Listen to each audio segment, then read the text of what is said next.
Well, it was 2 years ago today. Baldwin County Sheriff's Deputy Scott Ward was shot and killed by a man with a history of mental illness. Ward was answering a distress call when he was ambushed. A new law designed to protect officers from similar situations is now in place in Alabama. Local 15's James Gordon joins us from our Baldwin County newsroom tonight. James, those who pushed for change didn't get all they wanted. Well, Greg, and all that would have been is for weapons to be removed from the homes of anyone diagnosed with a mental illness. But still today, this new law is saving lives.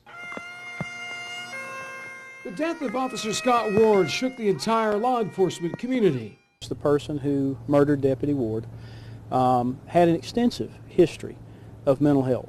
With the new law, the hope was to get weapons out of the hands and homes of anyone who had been diagnosed with a mental illness. Any law has to balance the legality of the law and a person's individual constitutional rights. In the end, what law enforcement really got was a law that puts the names of people with mental illnesses on a criminal background registry, but only if that person has shown a history of inappropriately using a weapon.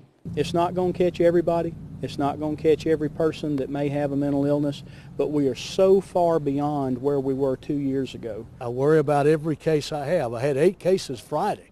The new law puts it all in the hands of the probate judges who sign off on declaring someone mentally ill. But I'm just seeing more and more an improper use of drugs to help them relieve their anxiety and their concern and whatever.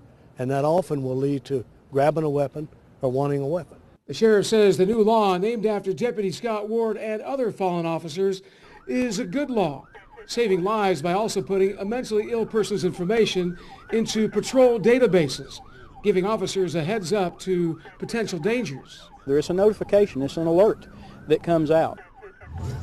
The sheriff says since the law was put in place, in many cases, family members voluntarily rid their homes of weapons if they have a sick relative living at that house. In Baldwin County, James Gordon, Local 15 News.